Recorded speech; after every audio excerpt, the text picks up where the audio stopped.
Well, I really don't want to have to say this to be true, but Wyoming proudly subsidizing bird deaths by wind turbine. Oh, God. It's a Bold Republic radio show. My name is Glenn Woods. Thanks for joining me. Down to Cheyenne we go, where Maureen Bader is standing by to talk about wind turbines. Say it isn't so, Maureen, that we're going to talk about the industry in the state of Wyoming. I was able to hit somebody upside the head with a fact that they didn't want to hear. They were complaining to me about the BP oil spill and how many birds were killed in the BP oil spill. And I pointed out that more than that are killed every single year by wind turbines across America, and even more bats than that. Yet I don't see any protesters outside of the wind farms. But we're going to talk about subsidies. Yeah, we're going to talk about a subsidy program that's even worse, if you can possibly imagine, than the subsidy program that used to exist for the wind turbines here in this state. See, the hard part about this, Maureen, is I'm out of aspirin, but okay. No, this really does give me a headache. I didn't want the state of Wyoming to be in this category, but we're just putting them up left and right. So what's going on? Well, we've got mineral prices are going down. We've got tax revenue on the decline, and you've got the Governor Meade and a lot of Wyoming legislators who are scrambling around to try to appear to be doing something about it. And one of the big things that came out of the 2015 session last January was something called the Minerals to Value Added Products Program. I know. Why can't they just give it some simple name? Like, why is it always this? Okay, go ahead. I'm sorry. That drives me crazy, too. They can never just call it like a one-named program. Well, they can't just call it scam. Come on. No, well, yeah. See, an acronym, scam, that would be perfect. Exactly. It certainly would, because, we just don't really need another government program.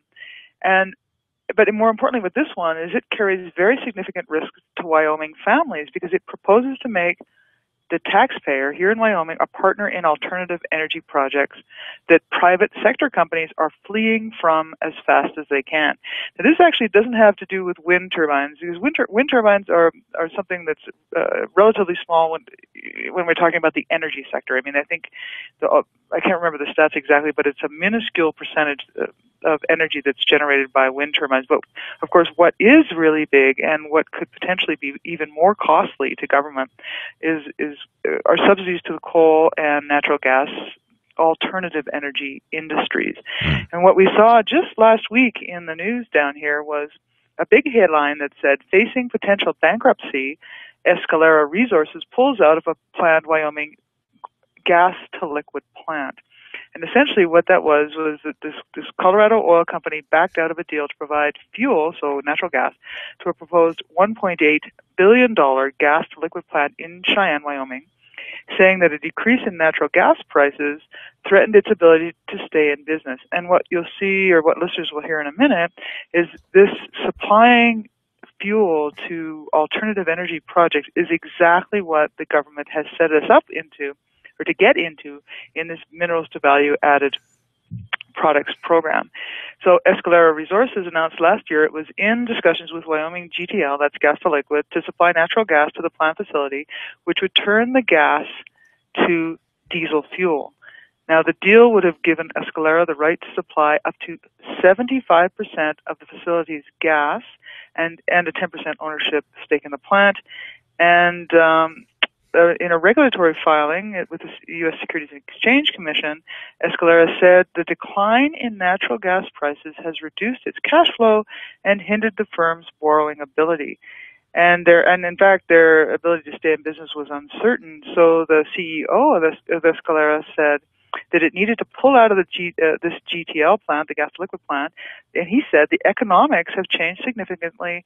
We felt like it was in our best interest to cancel our participation and ask for our money back. And in fact, the reason for that is that the gas to liquid type of facility, which I don't think there are actually any here in the U.S. so far, it relies very heavily on the difference between natural gas and the price of natural gas and the price of diesel. The greater the difference, the greater the profit, but the large price spreads are often fleeting, and that, according to analysts, and that makes these kinds of projects extremely risky. So not only did we have this pullout of a deal, a gas to liquid deal last week, but we had Sasol, which is a very large South African natural gas company, and one that's better recognized, that's Royal Dutch Shell, each recently announced that they were shelving these in fact, billion-dollar gas to liquid plants in the United States. So we have to ask ourselves, if people using their own money are unwilling to engage in such risky ventures, politicians are wrong to take Wyoming down this path. That was the thing as you were talking that I was thinking about the entire time. Why, when it should be completely up to the company to make the risk and the investment in the first place? I wouldn't mind so much if this company came into Wyoming and started to build the project on their own money, on investors' money, and then decided, okay, this isn't such a good deal, and so they decided to pull out, but they're on their own dime. That's their loss. That's their investors' loss. But when you force taxpayers to pay for this, then we end up taking the loss. You're absolutely right. And so to get a better understanding of what legislators, in fact, were thinking, okay, what were you thinking? When they passed this, I listened to both the House and Senate floor debates during the legislative session. Actually, I listened to, you actually, if people are interested in listening to these, they are available in audio. So, of course, I was listening to them just a couple of, like last month, I think. And if you listen to the House floor debate on January 28th, 2015, Representative Lloyd Larson from Fremont said the thinking behind the bill was, when you bring an industry into the state, one of the things they are really trying to do is capture financing. One question they are asked by finance companies is, do you have customers? Do you have a supply of feedstock for this? So what this Minerals to Value Added Products program does is create a supply guarantee, guaranteed by, of course, taxpayers, for 20% of the plant's capacity up to $50 million per contract, that then would have the taxpayer essentially buy minerals, which would be something like either natural gas or coal, and then use that plant that's been built by some company like DKRW or 2Elk or GTL or Wyoming, and run the minerals through the plant, and then end up with diesel or something like that at the end, which then the state, or i.e. the taxpayer, would be on the hook then to sell. And I mean, we know from we talked a little bit about DKRW a couple of weeks ago. That's this coal to liquids facility. And one of their biggest problems has been getting financing, and that is with a $1.2 billion federal government guarantee. But this brings us back to this whole idea. I mean, since when is it the role of government to provide supply guarantees to private businesses? It's just crazy. Well, and a lot of these private businesses that were, the government officials aren't usually people who know much about these private businesses, and yet they found that there's plenty of money out there for them to grab to invest. And I wonder, would they act the same way if they were reaching into their own wallets and investing their own money? Well, no, I mean, you listen to these guys talk. I mean, seriously, they talk about, we need to diversify the economy, we need to create economic growth, we need to create jobs, and of course, what they're also trying to do is bring businesses into the state that would generate tax revenue. I mean, that's one of the arguments we hear all the time about this Microsoft data center that's here in Cheyenne. Oh, they're going to be paying so much in tax. Well, they don't have to pay any sales tax on the equipment that goes into their plant. It's true they will be paying a bit of property taxes to the local communities, but they've so far in their first 3 phases created 25 jobs, and when the whole thing is done, after phase 4, they will have created a total of 50 jobs with all the tax breaks and grants and the rest of it that they've received. The cost there was $380,000 per job. What a deal. Yeah. Now, let me play devil's advocate. I already know the answer here, but it's kind of like a good lawyer. You never ask a question you already know the answer to. So would this bring in, if not that many jobs, a load of tax revenue to the state if it was successful? Well, it's sort of difficult to say. They might. I mean, they get these sales tax they don't have to pay sales tax. They get breaks on their sales tax, which is it's like an exemption on the sales tax. So they're not going to be getting sales tax. It's true they might be paying a bit of property tax, but really, in terms of percentages, even you can look at the percentages that exist already for Microsoft. It's a very, very small bump given the total cost. I mean, especially I don't know. I didn't do a calculation to figure out how many years of property tax you would need to have to cover off the $380,000 per job. Yeah. I don't know if you would ever really be able to recover through property taxes. It's not. I mean, property taxes are high, but not that high to cover off all of these additional subsidies and grants that they get. And of course, they do create secondary problems as well, because in the case of Microsoft, for instance, because they draw so much energy, and because, ironically, because the cost of energy is getting higher, even though we're seeing very low natural gas and coal prices. The cost, your electricity bill is going up all the time. When you bring in very large users of electricity and the demand goes up, that means these companies like Cheyenne Light, Fuel and Power have to build new facilities, and then they get even bigger rate increases. So the little guy is not only paying through lost tax revenue and not only paying through these grants to these big companies, they're also paying higher electricity costs. In the case of these data centers, I mean, if data centers are coming to Gillette, just grab your wallet and run for the hills. It's a really bad, very, very bad deal. So, okay, who is making money off of this? I mean, it doesn't seem like the government of Wyoming, state government, or even local governments are making any money. It certainly is hurting the taxpayer here. So this wouldn't be happening unless somebody was benefiting somehow.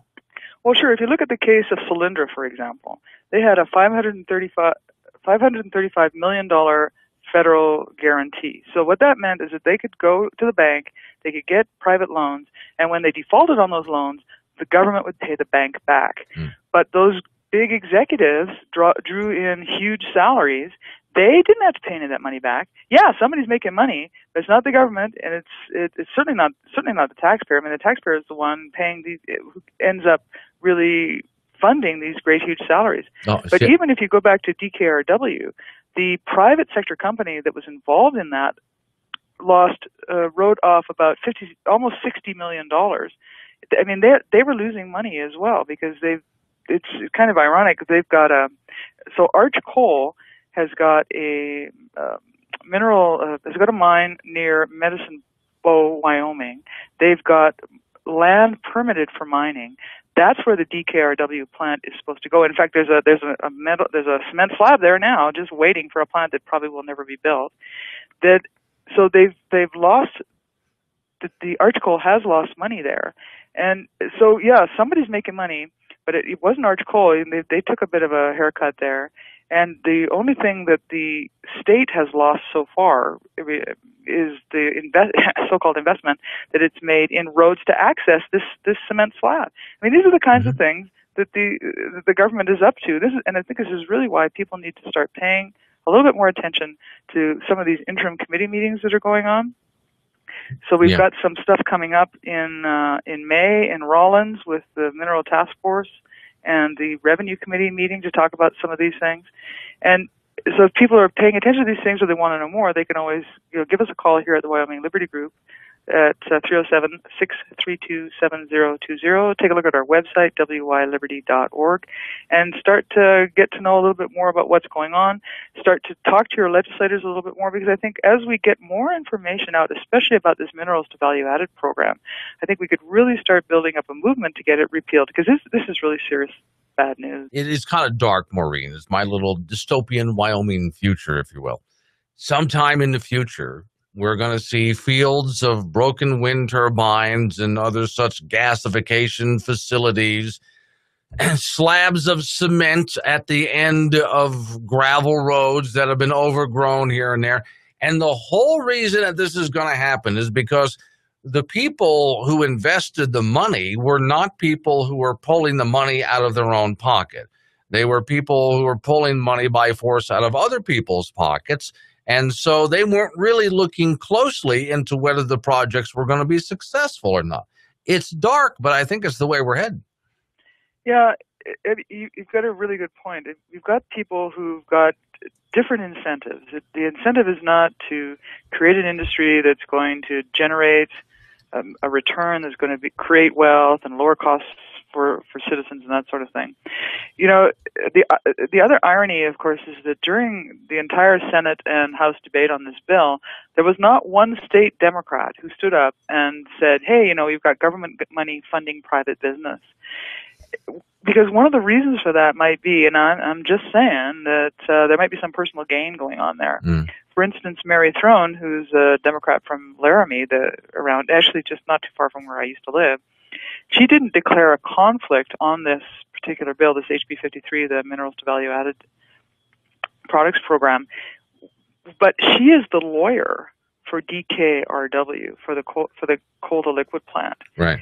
And then you've got somebody else, one of the most powerful people in the Senate, Phil Nicholas, who actually did declare, at least he did declare a conflict here, because his son works for a gas to liquids facility. And what you say is very true. You know, if you're spending your own money, you're very careful about what you do with it. But when you're spending other people's money, and especially when you're a politician, the idea is more to appear to be doing something so that you can get voted in next time around, as opposed to making real legacy-creating investment. Governments don't really invest. Governments spend, and it's actually a bit of a spin to say. In fact, it was Bill Clinton was apparently the first person who started calling government spending investment, because of course we all know how important investment is for each one, you know, for ourselves and our personal finances. But government, if they start calling spending investment, it means, hey, they can do a whole lot more of it, and it makes it sound really good. And of course, by the time this so-called investment comes to fruition, and you know the money is lost, or you know like Solyndra, it's gone bankrupt and defaulted on these loans, those politicians that approve this thing are long gone, and that's the real tragedy here. So it's really important for people to learn more about this. We call it corporate welfare. Governments call it economic development. When governments start talking about economic development, listen very carefully, because what they're talking about is using your money to fund people who are very politically connected to make them better off, and ultimately it will make you much worse off no matter how they try to spin it. Well, but let me, since I gave everybody such a dark and depressing scenario, let me tell you what the good news is. Don't worry. As the state falls into debt and our landscape is littered with all of these failed projects, the politically well-connected will be just fine. They're going to walk away with pockets of cash, and they'll retire to some state or maybe another country where they don't have to look at all of these broken wind turbines and gasification plants. They'll be fine. Don't worry. And keep in mind that the Consensus Revenue Estimating Group, which is the government group that essentially estimates what revenues are going to be like, just yesterday came out with their April update, which shows that although things are not too bad, they do say the reason they're not too bad is because we had good returns early in the year, but we're looking at reduced oil and gas prices. Yeah. So things could be much worse. So, yeah, hold on to your hat. Thanks for coming on, Maureen. I do appreciate it.